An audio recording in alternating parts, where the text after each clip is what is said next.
వరంగల్ జిల్లాలో 6 గంటలు శ్రమించి పండించిన మిర్చి రైతులకు గిట్టుబాటు ధర లేక అప్పుల పాలవుతున్నారు. పేరుకో ఎర్ర బంగారం, కానీ పండించే రైతు కుటుంబాల్లో అప్పుల భారం తప్పడం లేదు. నకిలీ విత్తనాలు, ఎరువులతో సతమతమవుతున్న రైతుకి ఇంకో పక్క ప్రకృతి వైపరీత్యాలు రైతులను కాలు లేని నష్టాన్ని మిగుల్చుతున్నాయి. దీనిపై మరింత సమాచారం మా వరంగల్ ప్రతినిధి చంద్రశేఖర్ అందిస్తారు. గోదావరి నది పరివాహక ప్రాంతం ములుగు, భూపాలపల్లితో పాటు ఉమ్మడి వరంగల్ జిల్లాలో అత్యధికంగా పండించే పంట ఎర్ర బంగారంగా పిలువబడుతున్న మిర్చి పంట. 2,50,000 రూపాయలకు పైగా ఒక ఎకరాకి ఖర్చు పెడుతూ ఇటు నకిలీ విత్తనాలు, నకిలీ మందులతో ఇబ్బంది పడుతున్న రైతుకి వాతావరణంలో వచ్చిన మార్పుల వల్ల అనేక రకాల వైరస్లు రావడంతో మిర్చి పండించే రైతులకి ఒక గుడి బండగా తయారవుతుంది. తీరా పండించిన పంటకు మార్కెట్లో గిట్టుబాటు ధర లేక రైతు కుటుంబాల్లో కన్నీటిని మిగులుస్తున్న పరిస్థితి. మిర్చి రైతుల కంట తడిపైన, వారి సమస్యలపైన ఏఎన్ఎన్ అందిస్తున్న ప్రత్యేక కథనం. ఈ మిర్చి రైతుల పరిస్థితి అగమ్య గోచంగా ఉన్నది. పేరుకే ఎర్ర బంగారం, కానీ మార్కెట్కి పోతే మాత్రం రేటు లేక రైతులు చాలా తీవ్ర ఇబ్బందులు పడుతూ ఉన్నారు. ఈ గింజల విషయానికి వస్తే వాళ్ళు చెప్పిన రేటుకు మిరప గింజలు కొంటున్నాం, వాళ్ళు చెప్పిన రేటుకు పురుగు మందులు కొంటున్నాం. కానీ మేము పండించిన పంటకు మాత్రం మాకు గిట్టుబాటు ధర లేక బాగా చాలా ఇబ్బందులు పడుతున్నాం. ఇదే కనుక ఇట్లే ఈ రేటు కనుక కొనసాగుతుంటే చాలామంది రైతులు ఆత్మహత్య చేసుకునే పరిస్థితి ఏర్పడ్డది. అందులో ఈ ములుగు, భూపాలపల్లి ఈ ఏరియాలలో అధికంగా మిర్చి పండిస్తారు. కాబట్టి ఇక్కడ కోల్డ్ స్టోరేజీలు అంటే గిడ్డంగులు, శీతల గిడ్డాలు ఏర్పాటు చేసి రైతులను ఆదుకోవాలని చెప్పి నేను ప్రభుత్వాన్ని డిమాండ్ చేస్తున్నా.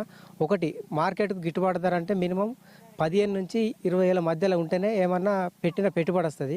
ఈ లోపు ఉంటే మాత్రం ఎకరానికి ఒక 50,000 నుంచి ₹1,00,000 వరకు నష్టం వాటిల్లే పరిస్థితి ఏర్పడుతూ ఉంది. మాకు కాయలకి రేటు పెరగాలి, మేము పెట్టిన పంటకి నష్టం జరుగుతుంది. ఏం రేటు వస్తలేదు. మేము కొనుక్కొచ్చి మందు బుడ్డి ఏమి రేటు కలర్ కొనుక్కొస్తాను, వాటికి మాకు దిగుబడి లేదు, ఏం లేదు. అసలు అమ్ముదాం అంటేనేమో రేటు లేదు.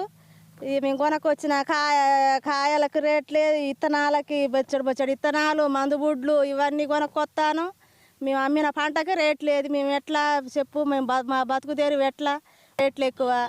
మేము పండించిన పంటకు రేట్ లేదు. ఎట్లా చేసుడు, మేము ఎట్లా బతకాలి?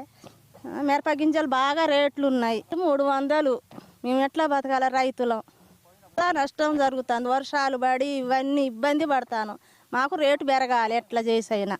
రేటు పెరుగుతున్నాయి, మందు బస్తాలకి రేటు పెరుగుతున్నాయి, అన్నిటికీ రేటు పెరుగుతున్నాయి. కానీ మేము చేసి చాకరీ అయ్యి చేసి వచ్చేసరికి మిరపకాయలకి మాత్రం రేటు పెరగట్లేదు, ఏం పెరగట్లేదు. ఎన్ని చేసినా కూడా చేసిన మందు బస్తాలకి ఆటికి ఈటికే సరిపోతున్నాయి, కానీ ₹1 మిగిలినట్టు లేదు, ఏం లేదు. మరి మేము ఎట్లా చేయాలి? ప్రభుత్వం అనేది మమ్మల్ని చూసి ఈ కాయలకి రేటు పెరిగేటట్టు చూడాలి. అమ్మబోతే అడవి, కొనబోతే కొరివి. ఇది ప్రస్తుతం మిర్చి రైతుల పరిస్థితి. 6 గంటలు శ్రమించి నకిలీ విత్తనాలు, నకిలీ మందులతో పోరాటం చేసి వాతావరణంలో వస్తున్న అనేక మార్పులతో యుద్ధం చేసి రైతు పండించిన మిర్చి పంటను తీరా మార్కెట్కు తీసుకెళ్తే ధర లేని పరిస్థితి. ఒక్కసారిగా కళ్ళ ముందే అడ్డీ పావుసేరుకి అమ్ముకోవాల్సిన పరిస్థితి ఏర్పడటంతో రైతు కుటుంబాలు అప్పుల పాలై వీధిన పడుతున్నాయి. ఎర్ర బంగారంగా పిలువబడే ఈ ఎండుమిర్చి రైతులకి కన్నీటి క్షోభను మిలుస్తూ కుటుంబాలు అప్పుల బారిన పడటంతో ఆత్మహత్య శరణ్యమవుతున్న పరిస్థితి. ప్రభుత్వాలు స్పందించి ఈ ఎండుమిర్చి రైతులకి గిట్టుబాటు ధర, స్థిరమైన ధర ఉండే విధంగా ప్రభుత్వాలు ఆలోచించి రైతులకు ఆదుకోవాలి. అంతేకాదు ములుగు, భూపాలపల్లి ఏజెన్సీలో ఉన్న మిర్చి రైతులకి ప్రభుత్వం శీతల గిడ్డంగులను కూడా ఏర్పాటు చేయాలని రైతులు ప్రభుత్వాన్ని వేడుకుంటున్న పరిస్థితి. కెమెరామెన్ జలీల్తో చంద్రశేఖర్.